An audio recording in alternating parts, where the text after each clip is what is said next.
வணக்கம் மக்களே, welcome to Bommi சமையல். நம்ம என்ன பண்ண போறோம்னா, கீரை கடைக்கு போனேங்க. காய் கடைக்கு கீரை இல்லையா, காலி ஆயிடுச்சு. அதனால ஜீரகம் பச்சை மிளகாய் எல்லாம் அரைச்சி வச்சுட்டு போனேன். தேங்காய்லாம் அது இல்லைன்னு சொன்னோடனே சரி வேற குழம்பு வச்சிடலாம் அப்படின்ட்டு வெங்காயம் தக்காளி எல்லாம் இல்லாம ஒரு குழம்பு வைக்க போறேன். அடாவடி குழம்பு இது பேரு. பாருங்க, இது வெண்டைக்காய். இந்த வெண்டைக்காய் மட்டும்தான் போட்டு நம்ம வைக்க போறோம். வெண்டைக்காய் கொஞ்சம் பொருள் எல்லாம் போட்டு வாங்க எப்படி செய்யலான்னு பாருங்க. அதுக்கு ரொம்பலாம் புளி போடக்கூடாது. இவ்வளோண்டு புளி தான், இவ்வளோ புளி தான் போடணும். அதை நல்லா ஊற வச்சுக்கலாம் தண்ணி போட்டு.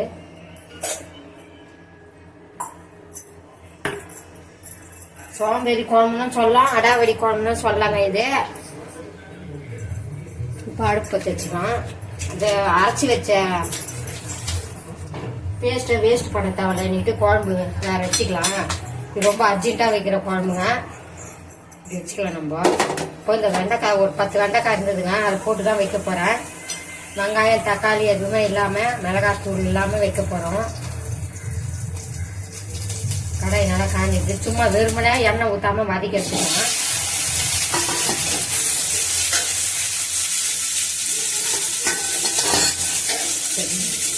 ஒரு 10 வெண்டைக்காய் இருக்குங்க, அது மட்டும்தான் போட்டு சும்மா வதக்கிக்கலாம். அந்த குழம்பு போயிடும், இல்லைன்னா அந்த வழக்கு. அப்புறம் நம்ம எண்ணெயில் போட்டு வதக்குவோம்.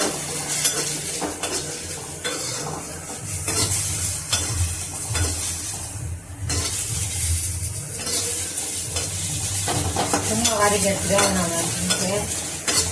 நாங்கள் அரைச்சி வச்சது எதுக்கு வேஸ்ட் பண்ணோம்? கீரை இல்லை கடையில், அரைச்சி வச்சிருக்கு. அதுக்காக குழம்பு இப்படி வைக்கலாம். சும்மா அந்த இது போட வைக்கலாம். வெங்காயம் தக்காளி கூட இது தேவையில்லை.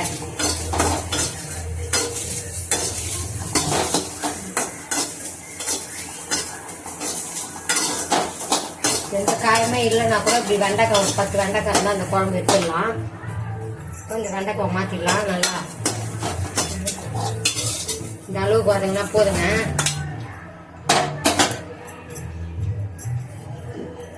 நல்லெண்ணெய் ஊற்றிக்கிறாங்க. நல்லெண்ணெய் ஊற்றினா இது இந்த குழம்பு டேஸ்ட் நல்லா இருக்கும். கொஞ்சமே நல்லா இருக்கும்.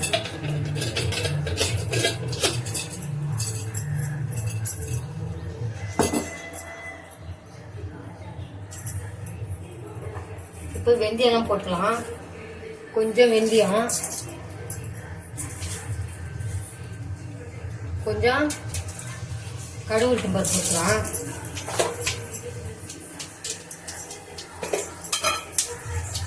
அடுப்பு சிம்மில் நல்லா சீக்கிரமா சூடாயிடும். நல்லா 2 காஞ்ச மிளகா போட்டுக்கலாம். 2 மிளகா முழுசா.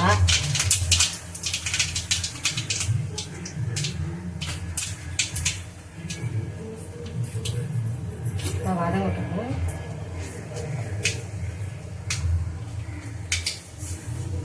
இப்போ நம்ம இந்த வதக்கி வச்சோம்ல வெறுமனே அந்த வெண்டைக்காவை போட்டுக்கலாம்.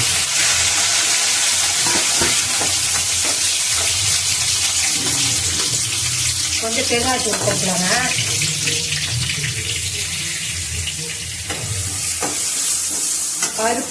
கருவேப்பிலையும் போட்டுக்கலாம். நான் இப்போ போட மாதிரி டேஸ்ட் போடலாம். பருப்பும் எடுத்து வேக வச்சுட்டு போனேங்க. கீரைக்கு கூட்டு பண்ணலான்னு இந்த பருப்பு ஊற்றி தான் இன்றைக்கி நம்ம செய்ய போகிறோம். நல்லா வேக வச்சு நசுக்கி வச்சுக்கிறேன்.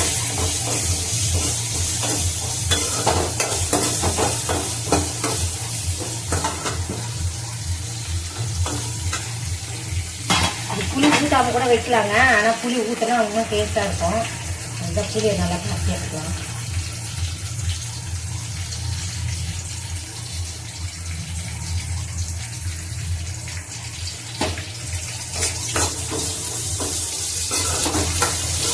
மிளகாய் தூள் கூட வராங்க, சாம்பார் பொடி தான் போதும். ஏன்னா நம்ம ஜீரகம் அரைச்சி வச்சுருக்கோம்ல, அதில் ஒரு பச்சை மிளகா, ஒரு காஞ்ச மிளகா, ஜீரகம், தேங்காய்லாம் போட்டு அரைச்சி வச்சுருக்கோங்க. அதை நம்ம போட முடியல.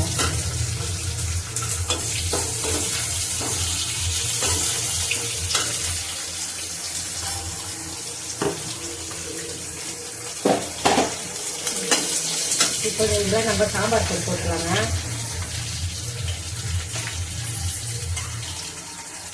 ரெண்டு ஸ்பூன் சாம்பார் பொடி எடுத்து வச்சுருக்கேன், அதையும் போட்டுக்கலாம். நல்லா வதக்கிக்கலாம்.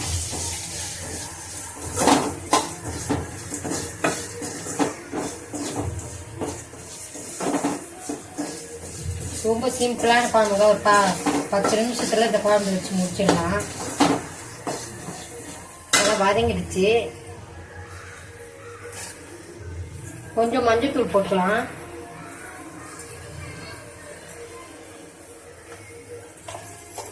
கொஞ்சமா மஞ்சள் தூள், கொஞ்சமா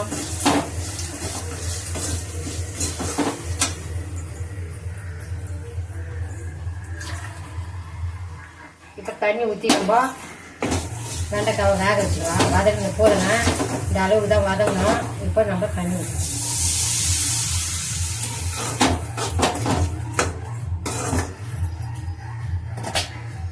இப்போ உப்பு போட்டுக்கலாங்க. இதுக்கு நிறையெல்லாம் போடணும்லாம் இல்லை, தண்ணி நமக்கு வேணுன்ற தண்ணி வச்சுக்கலாம். பாருங்க, உப்பு போட்டுறேன். இப்பயே தேவையான உப்பு.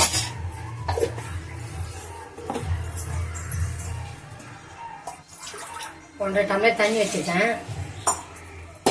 கொதிச்சு வரட்டுங்க.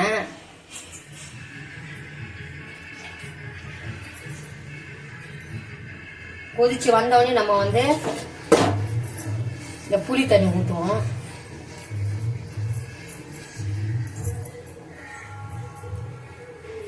ஒரு கொட்டை புளி இருந்தால் போதுங்க. சும்மா ஒரு சின்ன நெல்லிக்காய் சைஸ்ல புளி இருந்தால் போதும்.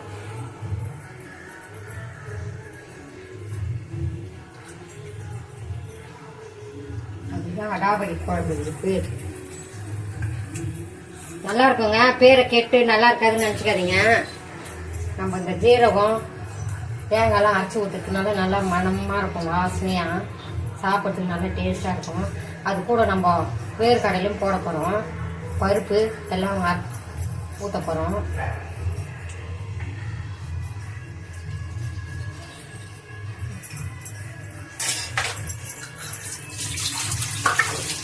வெங்காயம் தக்காளி இல்லாத குழம்பு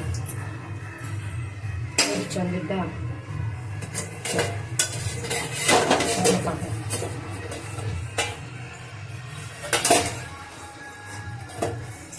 இது நல்லா கொதிச்சு வரட்டும். இதுலயே கொஞ்சம் வெண்டைக்காய் நம்ம வதக்கிறதுலயே வெந்துடுது.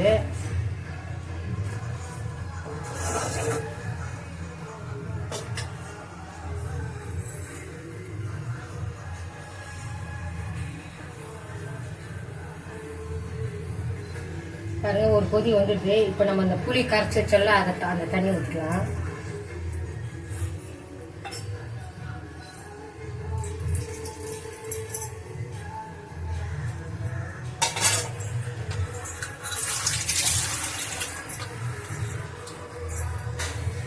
கொதிக்கிட்டோம், ஒரு கொதி கொதிக்கிட்டோம், புளி ஊற்றி. இப்போ இந்த மசாலாலாம் நம்ம அரைச்சி வச்சிருக்கோம்ல, ஜீரகம், பச்சை மிளகா, தேங்காய், காஞ்ச மிளகா ஒன்று போட்டு அதை நம்ம ஊற்றிக்கலாம். ஒரு கொதி கொதிச்சுட்டு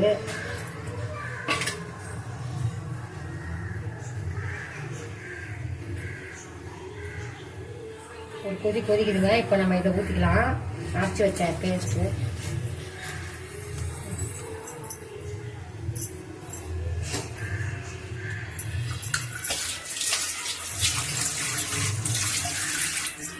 கழுவி தண்ணி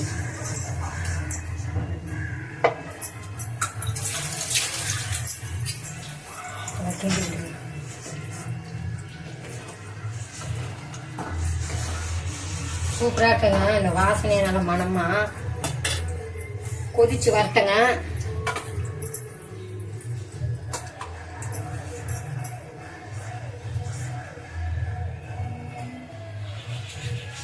வேர்க்கடலை, வறுத்த வேர்க்கடலை நான் எடுத்திருக்கேன். நீங்க பச்சை வேர்க்கடலை இருந்தாக்கா கொஞ்சம் வறுத்துட்டு தோலோடவும் போட்டுக்கலாம், தோல் எல்லாமே போட்டுக்கலாம், அது நம்மளோட இஷ்டம் தான்.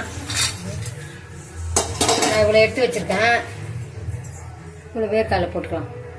இதெல்லாம் கடிச்சு சாப்பிடும் போது நல்லா கடி போடுங்க வாயில, அது நம்ம நல்லா இருக்கும். அதையும் போட்டுக்கலாம்.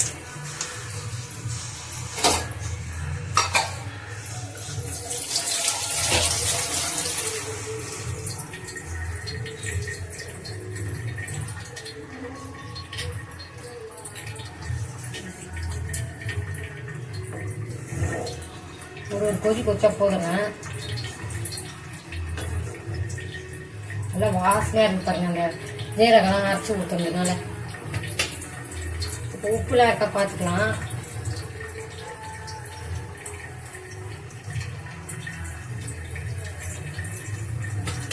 நல்லா வாசனையா இருக்குங்க.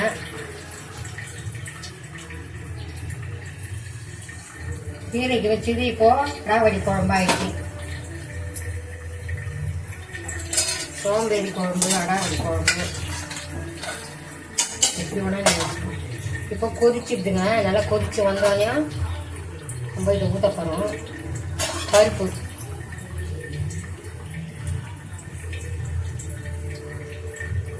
ஒரு 100 கிராம் பருப்புங்க. இது கீரைக்காக ரெடி பண்ணி வச்சுது. இப்போ இதையே நம்ம ஊற்றி ஒரு கொதி வந்தோடனே நம்ம இதை அடுப்பு ஆஃப் பண்ணிக்கணும். அவ்வளோதாங்க.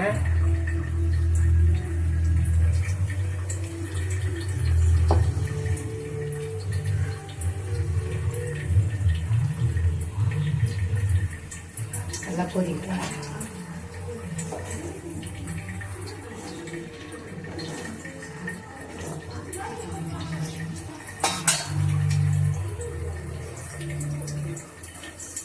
இப்போ நம்ம அதில் பருப்பு ஊற்றிக்கலாங்க.